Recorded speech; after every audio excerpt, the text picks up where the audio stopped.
Want to skip ads without hurting my inner child? Head over to patreon.com/CMC and help fund the show. Drop your pants! It's time to talk about vodka! Woo! I've got Curtis McMillan, our friend the Curd. Curd, I heard you got a job. I did. Yay! He's going to be managing bars. A bar manager? Is that what you said they're going to be doing? Yeah, I'm a bar manager at the Revere Hotel in Boston. So now you got to go find that place and go there, and maybe he'll be managing that night. Well, you can stay at my hotel. Yeah. Which would be awesome. Right. Because then you could drink and go back to your room. And then, yeah, and you can hang out with me. I'll be at the place called Emerald in the Revere Hotel. Awesome! So now, while you're there, you want to order vodka. And here's why, because we're going to tell you all the great things about vodka.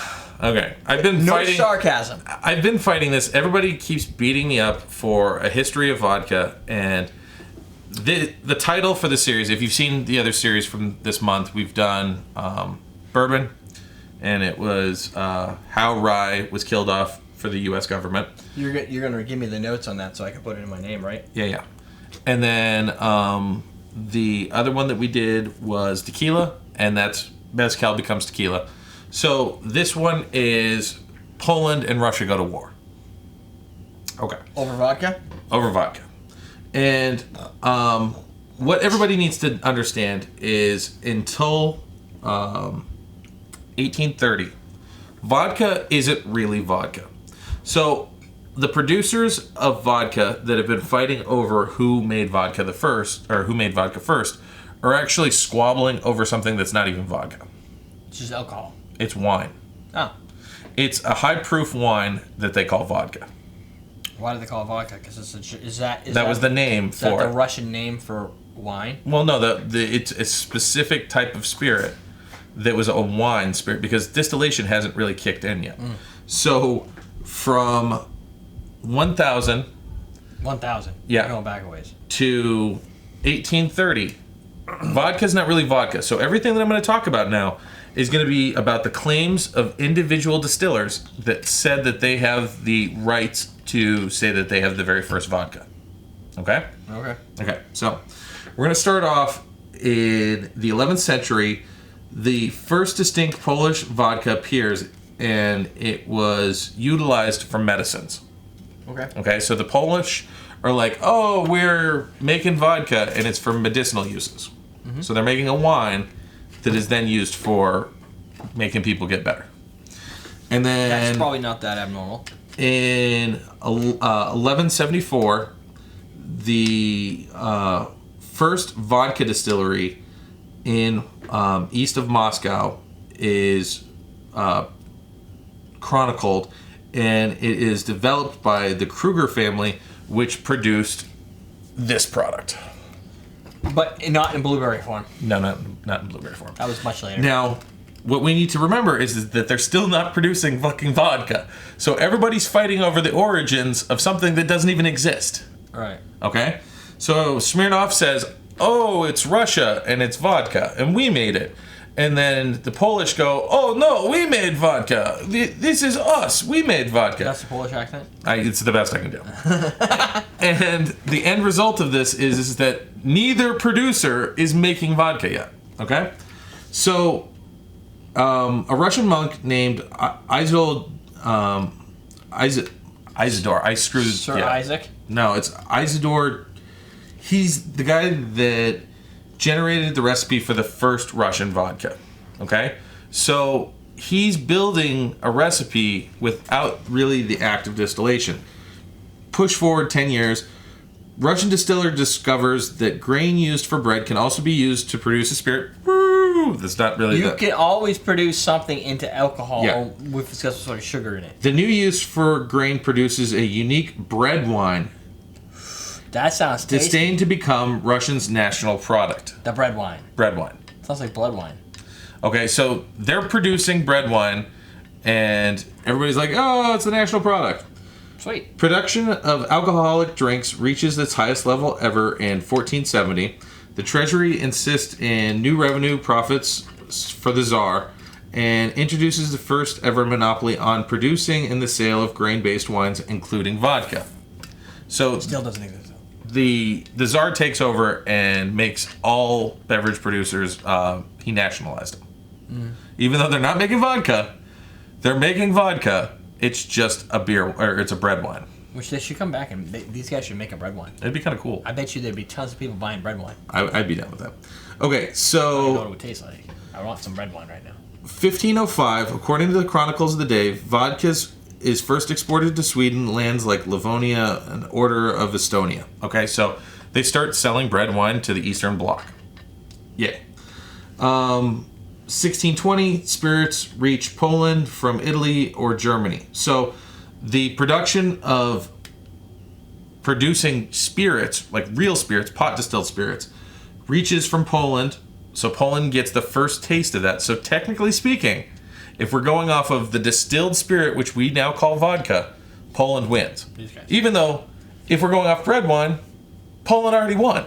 Like, So Poland wins no matter what. Poland wins no matter what, but everybody in Russia would kill me right now for saying that. Right, because everybody's going to tell you that vodka is produced is a Russian product. Exactly. Problem is, nobody was alive back then to tell you that's true or false. Well, the other thing too is that it's not really vodka. Like they're saying, "Oh, we made vodka," but the consumer doesn't know that it wasn't really vodka. It's really confusing. Let's just keep going. Okay. 14th century, the Russians have now nationalized the fact that vodka is their national drink. And it's an actual vodka now. Or is it still No, bread because wine? there's no way to push the nationalization of it because Russia and Poland both claim appellation. Okay. Okay? So, 1830, the coffee still is invented, which if you go back to watching our Scotch thing, that'll make sense because Annis Coffee invented this coffee still, which made neutral grain spirits, which are the basis of all vodkas. Right. This is the beginning of vodka at this point. There had been producers that were making the bread wine into a pot distilled product, but that product would have been more like a Genever than a vodka. Could have been malty or had some So flavor to it. vodka is produced into a product. 1894, after centuries of unregulated production, Dmitry Maldiv, professor of chemistry at St. Petersburg University, and he's also the guy that created the periodic table. Awesome. Established the absolute standard for vodka distillation. The perfect balance of 40% alcohol by volume gave Russian vodka a precise formula which had been, until that a process closer to alchemy than chemistry. So this kind of made it up, and they're like, yeah, this tastes pretty good. I was like, oh, that's where we cut it off. That's good. I'm not dead. I'm not blind. If you look today in a shelf of a bunch of different vodkas, 80% alcohol by volume is pretty much the standard. That's a law. Or 80 proof. Law.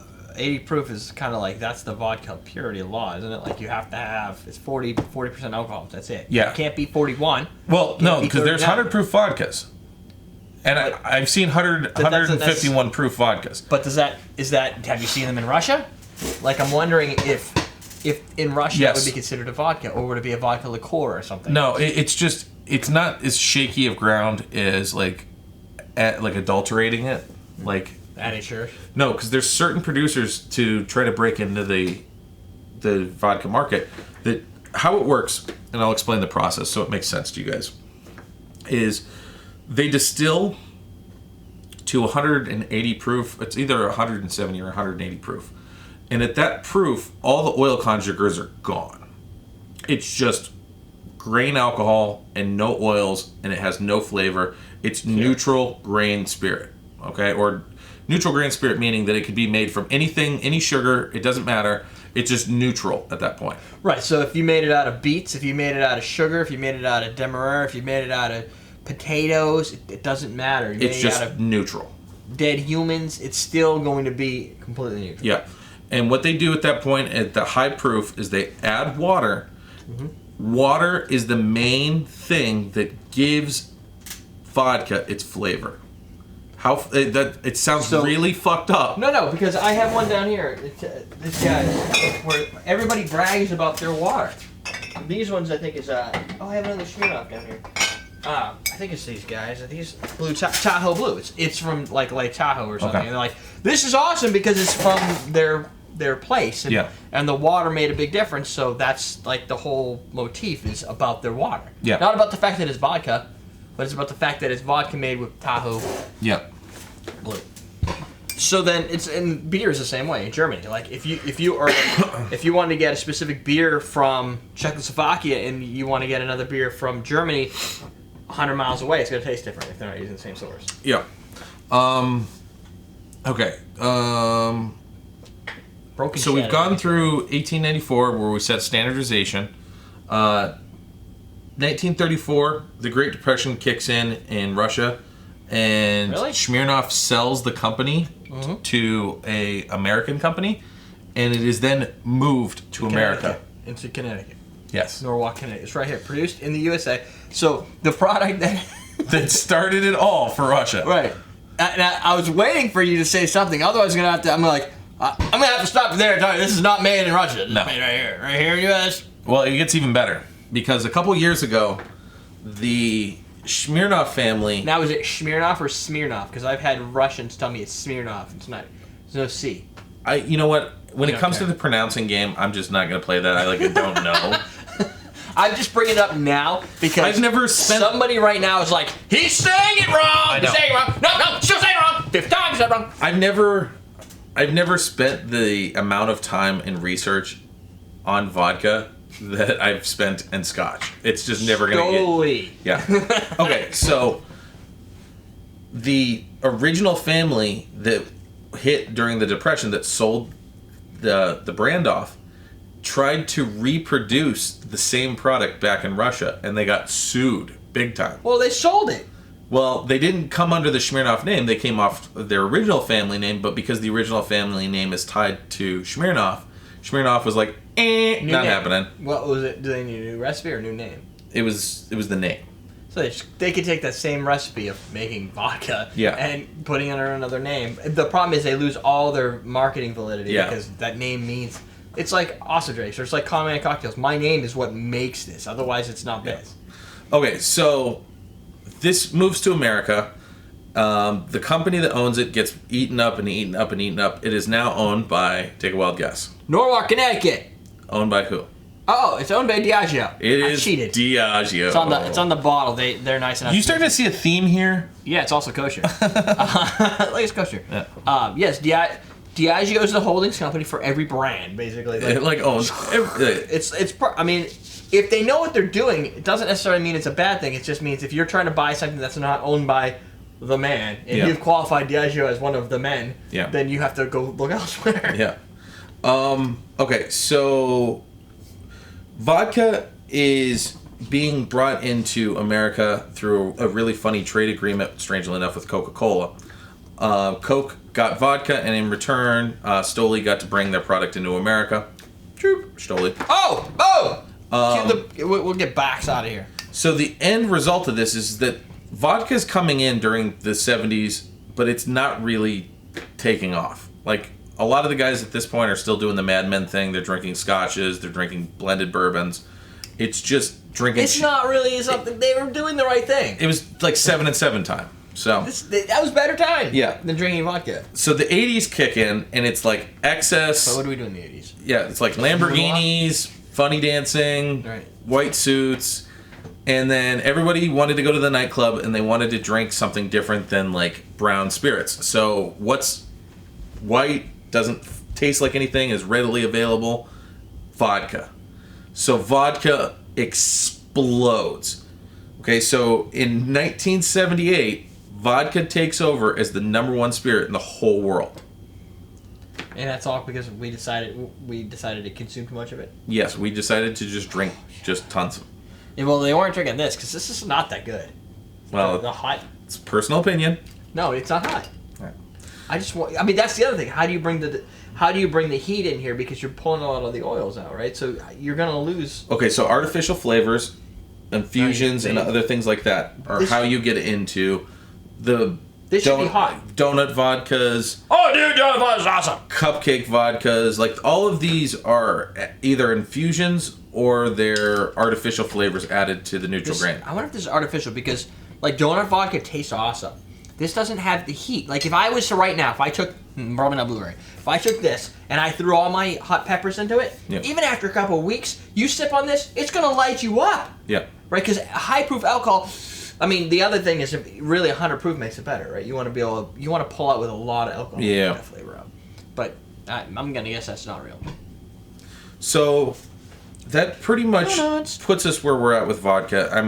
So I'm gonna go through and have kind of a consumer discussion about what vodkas I should like. I'm the young guy. Okay. I want to get something that I can make drinks with that is not expensive and tastes good. And like at the end of the day, it doesn't really matter. It's vodka. It has one purpose. It is to deliver ethanol and to be a neutral grain spirit. To deliver to your face. Yeah. Right. Now, but the thing where it gets a little crafty for me is, first off, the infusions are cool.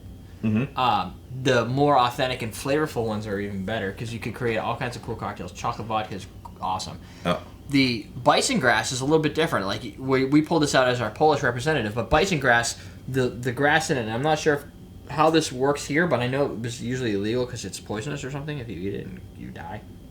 So I think this is probably a stand-in for the actual Bison. But Bison grass vodka, it has that green to it, and it pairs really well with apple juice. Yeah. It doesn't taste like vodka. It has a little bit more actual flavor to it. It's got color, which is probably not necessarily all artificial. So it's got more flavor. It's like a flavored vodka. Yeah. But it's flavored with grass or something.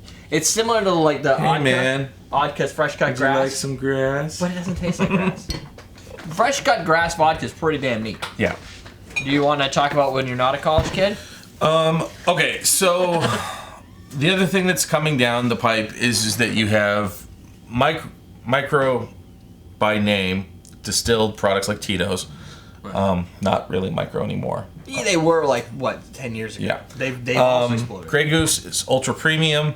That kind of falls under the Crystal Head thing. But at the end of the day, you know, like, I'm not really going to have this fight with people, because there's going to be a million people out there that have their own opinion on, like, oh, I love Tito's. Tito's is the best. Oh, but their opinions are wrong. I love Bison grass. No, everybody's opinion's fine. I really don't care, and I'm not willing to, like, go to internet war with anybody over the discussion of, like, what. You will over whiskey. But vodka, it's just not. I'm not going there. So I don't get paid for that one. No, but I think if you're looking for a neutral grain spirit to add to cocktails, this is probably now it's probably like $22. It used to be like $14. Cheaper, I know. Same product. It's just, and they're still hand labeled and everything. But this is a good stand-in. Do you think that the idea of just buying the cheapest vodka is never really the worst thing to do? Well, this is the cheapest vodka. So what? We just did a blind tasting last week. Yeah. And it didn't rank badly. It ranked like, okay, it's neutral. We didn't really put anything. We didn't say, oh, it's bad. We didn't put it in the good category either. This now is not the same thing. This is actually... The only problem with buying that and drinking it is it makes you feel like you're homeless instantaneously.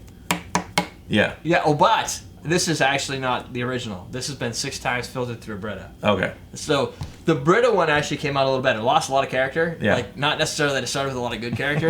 But imagine if you gave Ritalin to a really obnoxious guy, right? Yeah. And he's just like, now you're like, I could deal with him. He's still an ass, but at least he's dealable. It's the same thing. Like, this is like your obnoxious friend on Ritalin. Yeah. Where this is just clean, pure, and it has a crisp finish, and you don't get like that kind of weird aftertaste to it. Yep.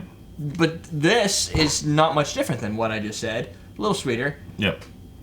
But it's $7 or $8 more. So what am I getting? For me, that's the value. What am I getting for the $7 from here? If it was Reposado versus a Blanco, I can make sense. You didn't have to filter this 7 times and do the work of having to filter it 7 times for it adds $7. an additional 20 cents to this. So know what that makes this? That makes this $5.19 for this bottle. This one is $28.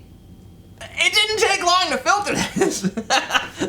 like you can't, you okay, so here's a very expensive filter. This is filtered in diamond dust. No, that's this product. So here's my thought process. You know, decanters, like back in the day, like in the 70s, everybody had a decanter. Like the fancy things that your grandma has. Mine's buried up there. Okay, so you get a decanter for $20. Mm-hmm. You buy the cheap ass vodka, and you filter it through your Brita filter like 5 times. Right. and then you drop it in with a little bit of sugar and stir it up to where the sugar dissolves into it, and you put it into the decanter. Then you label it Grey Goose. No, you don't label it anything. Okay. You just start serving it that way because if people see the fancy decanter, they think that it's premium. Ultra premium. It has a clean taste because the sugar is removing that rubbing alcohol You can make flavor. cocktails with it, and people will be like, "Oh my god, what is he doing?" I want this vodka. You need to make this vodka for me. I could do that. It's going to cost you $28. Yeah. But you need to supply the decanter. Yeah. So at the end of the day, this one has a nicer label. The brand is fine. You're not going to, none of the brands you're going to get, you're going to be like, this is the most, I can't believe I can't believe I paid for this. No, you might say, I can't believe I paid this much for it. Yeah. But you're not going to be like, oh my god, this is so awful. This is fine. It has a little bit of sweetness to it. This is weird because it plays off to be about as generic as any of the other bottles. You almost have to filter it. It's $60 or more. I don't even know. It needs to go through a Brita a couple times. Now, I would be okay with spending the $60 on this glass because it's a really cool glass. It's really cool. I can see the seam. Like, I love using that for other things. Like I'll make my own milk punch. you could take the sticker off the back. And I put my milk punch in there. milk punch? Uh huh. Oh, because it's white and looks like a skull. Yeah, it's awesome. I do that with my coconut rum. Yep. Because it's white. Because I make my homemade coconut rum. It has white. Yeah. It's not clear. And it looks like a skull. But you put it in Crystal Head in that bottle, and it's awesome. Right. So I'm consuming this just so I can get the bottle. I've I had know. this for years, and it's a heavy bottle. But It's super hard to finish it. I know, and so that's my bottle of vodka, and I usually use it just to be an ass. I use it on like Long Island iced teas and things, just to get rid of it. Yeah. So this one, the Bison grass, like you said with the original one with mezcal, this is kind of like what I put as a standard for mezcal, not historically, but from a flavor profile. Say, hey, you know what? I love vodka, or I like to have a vodka. Having one of these and one of these other ones. Aside from the flavors, because the flavors, they do their own thing. Like, I use blueberry vodka because I needed a blueberry flavor, and I can't get a good blueberry schnapps. So that was kind of where that played in. But other than that, glazed donut vodka is freaking awesome. You have to come up with a good reason to have a lot of them. I don't necessarily. But I say pick one that's within your price range. The marketing on it, like this one's distilled 25% from grape, 25% from grain, and 50% from sugarcane. If it's filtered a little bit, at least you keep some of the residual sweetness, like a Ciroc. Yep. Where if you just filter it down to its purities, then you could have just used bread. Yep. But that's really it, folks. There's not a lot to vodka. Yep. Just be aware when you're paying a high price that if it says 6 times distilled, the more times it says distilled, the more neutral I think it gets, right?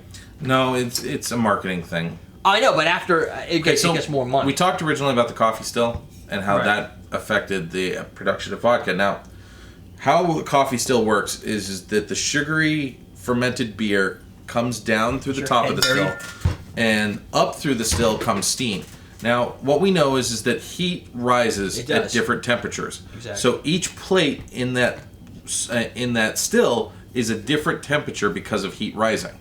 So the closer you get to the bottom, it's not as hot as the higher you go. Up. Yeah.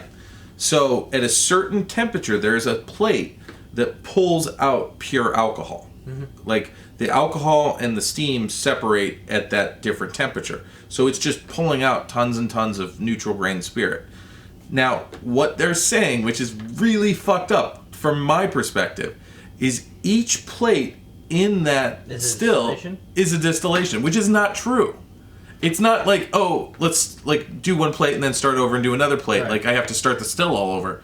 It's just rising up through the plates. So that's not 5 times distilled or 20 times distilled. It's actually different. It's going through different tiers, but the same product is only going through one tier at a time. The only time that times of distillation would make sense, and this is not even physically possible in some parts of the world, is if you were pot distilling your vodka, and if it was 3 times distilled, which would be fine. That makes sense. Like Ireland 3 times distills. There's a lot.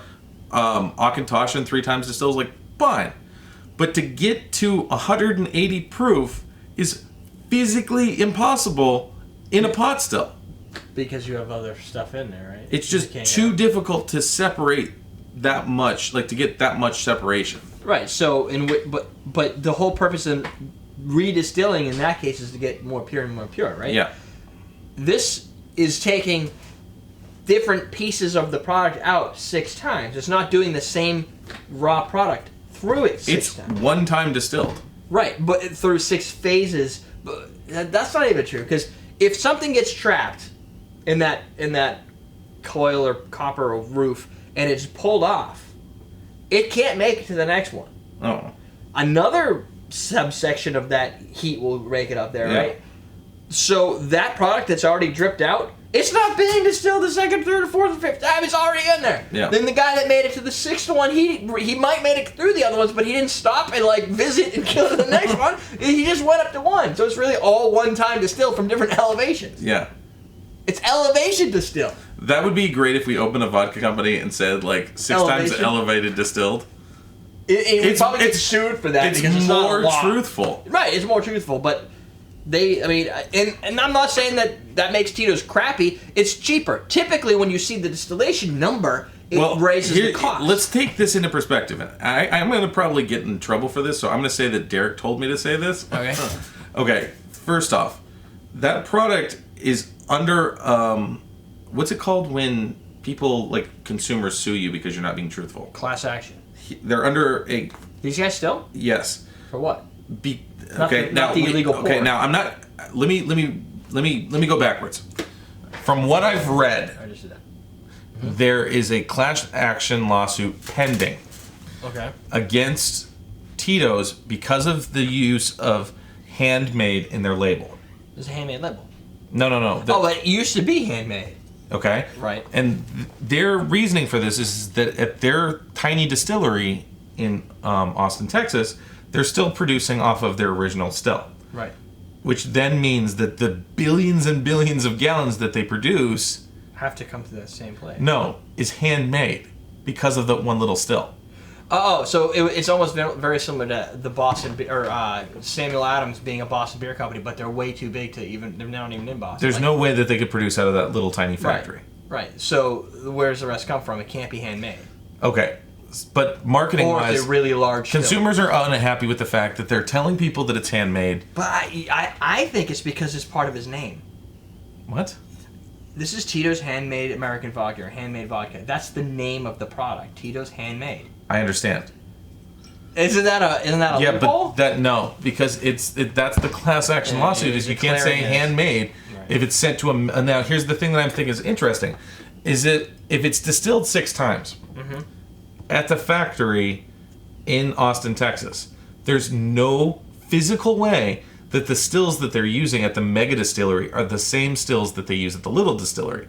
So if they have to change the title of handmade, They have to go through everything. they have to change everything. That's part of growth. There's no real good. I mean, if you want to grow, you have to go from a small distillery to a big one. Some people will just stay that way and say, no, this is what we do. Yeah. But some people want to grow and become a multi-million-dollar company. I think that covers everything. It does. I think we got it all. Go get yourself some Gilbys. That's it. So there you go. You got 28 minutes of vodka learning in history to work with. We're done. We're teaching you how to drink. This brings this up. This is harder to find. It's coming out more. But when you look at these two separate products, right? This is what I convinced somebody to buy this instead of this, right?